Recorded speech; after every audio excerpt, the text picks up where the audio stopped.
Hi everybody and welcome. This is the Apostate Prophet. I just want to make a very quick video, just a quick shout out.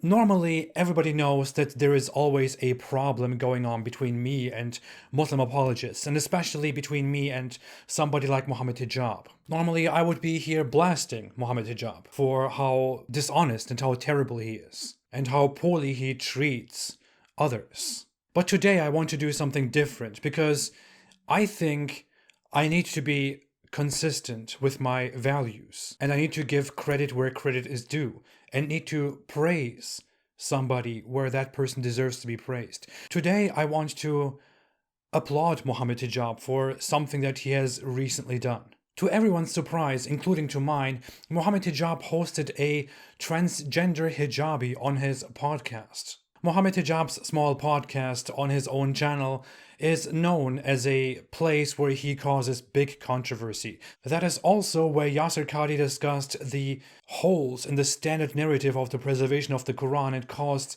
doubts in the minds of thousands of Muslims, for example. It was therefore only a matter of time until Mohammed Hijab does something new, controversial on that podcast. And this time he comes with a transgender hijabi. Muslims, especially the traditionalist Muslims, are extremely opposed to matters like homosexuality, transgenderism, LGBTQ, dressing in the opposite gender, and so on. And Mohammed Hijab is supposed to be somebody who adheres to a traditionalist perspective of Islam. And his dear fellow Muslim apologists are also hardcore fundamentalists, many of them. I mean, their goal is normally to establish an Islamic state and to severely punish people who claim to be transgender. And here Mohammed Hijab has a cordial conversation with one of them. His fellow Islamists, who were outraged, appalled by this decision of Mohammed Hijab, expressed outrage and anger. He defended himself fiercely, arguing that there is nothing wrong with having that conversation, and that he still afterward referred to the transgender person as a kafir, a disbeliever. Nevertheless, I want to be good today, and I want to say thank you. Thank you, Mohammed Hijab.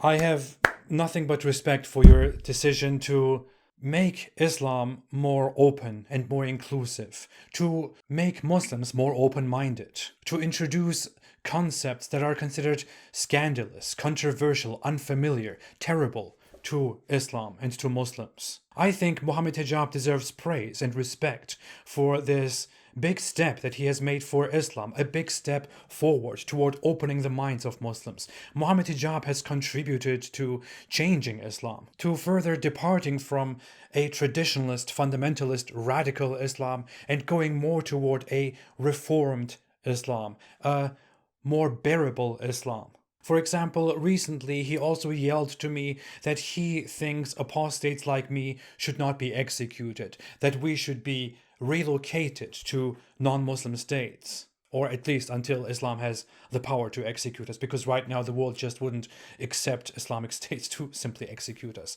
That was his reasoning. But still, he offered a more humane approach to not execute us, but to relocate us and remove us forcibly from Muslim lands. And that is very unorthodox. It goes against core Islamic teachings. And that's good.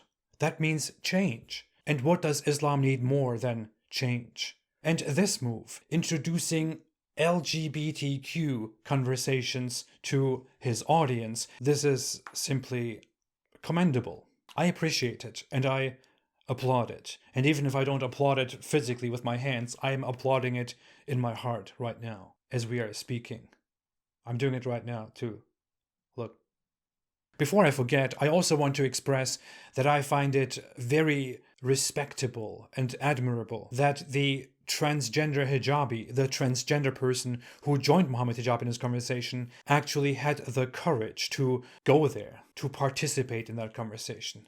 I think that is also commendable. All of this gives me hope, although Mohammed Hijab still does believe in a world where people are severely punished for being transgender or for being homosexual or for being women or for listening to music or for drinking alcohol or for disagreeing with Islam or for leaving Islam or for criticizing Islam or for spreading their own religions and so on.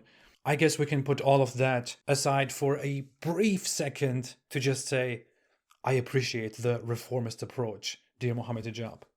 Even if your fellow Islamists strongly disagree with your decision, I, as an ex-Muslim and a disbeliever, stand with you.